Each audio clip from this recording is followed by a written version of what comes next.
யாமறிந்த மொழிகளிலே தமிழ் மொழி போல் இனிதாவது எங்கும் காணோம் என்ற பாரதியின் வாக்கிற்கு இணங்க நம் தாய்மொழியாம் இனிய தமிழ் மொழியில் ஏராளமான இரட்டைச் சொற்கள் உள்ளன. அவற்றின் பொருள் தெரியாமலேயே நம் அன்றாட வாழ்வில் இன்றளவும் பயன்படுத்தி வருகின்றோம். அவற்றுள் சிலவற்றின் பொருளை அறிந்து கொள்ளலாம் வாருங்கள். குண்டக்க மண்டக்க. குண்டக்க என்பது இடுப்பு பகுதி, மண்டக்க என்பது தலைப்பகுதி. அக்குவேர் ஆணிவேர். அக்குவேர் என்பது செடியின் கீழ் உள்ள மெல்லிய வேர்.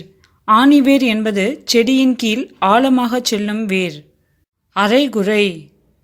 அரை என்பது ஒரு பொருளின் சரிபாதி அளவு. குறை என்பது அந்த சரிபாதி அளவில் குறைவாக உள்ளது. அந்தி சந்தி. அந்தி என்பது மாலை நேரத்திற்கும் இரவு நேரத்திற்கும் இடையில் உள்ள பொழுது. சந்தி என்பது இரவு நேரத்திற்கும் காலை நேரத்திற்கும் இடையில் உள்ள விடியல் பொழுது. இடக்கு முடக்கு. இடக்கு என்பது கேலியாக நகைத்து இகழ்ந்து பேசுதல். முடக்கு என்பது கடுமையாக எதிர்த்து தடுத்து பேசுதல். அக்கம் பக்கம்.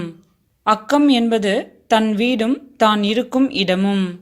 பக்கம் என்பது பக்கத்திலுள்ள வீடும் பக்கத்திலுள்ள இடமும். அலுப்பு சலிப்பு. அலுப்பு என்பது உடலில் உண்டாகும் வலி. சலிப்பு என்பது உள்ளத்தில் உண்டாகும் வெறுப்பும் சோர்வும். காடு கரை. காடு என்பது மேட்டு நிலம், அதாவது முல்லை நிலம். கரை என்பது வயல் நிலம், அதாவது மருதத்தின் நன்சை புன்சை நிலங்கள். தோட்டம் துறவு தோப்பு துறவு. தோட்டம் என்பது செடி கொடி கீரை பயிரிடப்படும் இடம். தோப்பு என்பது கூட்டமாக இருக்கும் மரங்கள். துறவு என்பது கிணறு. பழக்க வழக்கம். பழக்கம் என்பது ஒருவர் ஒரு செயலை பல காலமாக செய்வது. வழக்கம் என்பது பலர் ஒரு செயலை பலகாலம், அதாவது மரபு வழியாக தொடர்ந்து கடைபிடிப்பது. நத்தம் புறம்போக்கு. நத்தம் என்பது ஊருக்கு பொதுவான இடம். புறம்போக்கு என்பது ஆடு மாடு மேய்வதற்காக அரசு ஒதுக்கிய நிலம். சத்திரம் சாவடி. சத்திரம் என்பது இலவசமாக சோறு போடும் இடம். சாவடி என்பது இலவசமாக தங்கும் இடம். கிண்டலும் கேலியும். கிண்டல் என்பது ஒருவன் மறைத்த செய்தியை அவன் வாயிலிருந்து வாங்குவது. கேலி என்பது எள்ளி நகைப்பது. பட்டி தொட்டி. பட்டி என்பது ஆடுகள் மிகுதியாக வளர்க்கப்படும் இடம் அல்லது ஊர்.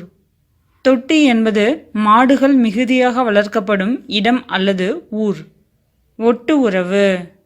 ஒட்டு என்பது இரத்த சம்பந்தம் உடையவர்கள், அதாவது தாய் தந்தை உடன் பிறந்தவர்கள் மற்றும் தன் மக்கள்.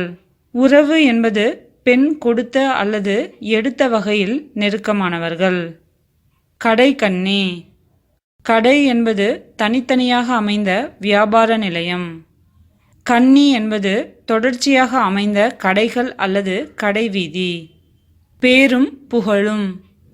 பேர் என்பது வாழ்ந்து கொண்டிருக்கும் காலத்தில் உண்டாகும் சிறப்பும் பெருமையும். புகழ் என்பது வாழ்விற்கு பிறகும் நிலைத்திருக்கும் பெருமை. நேரம் காலம்.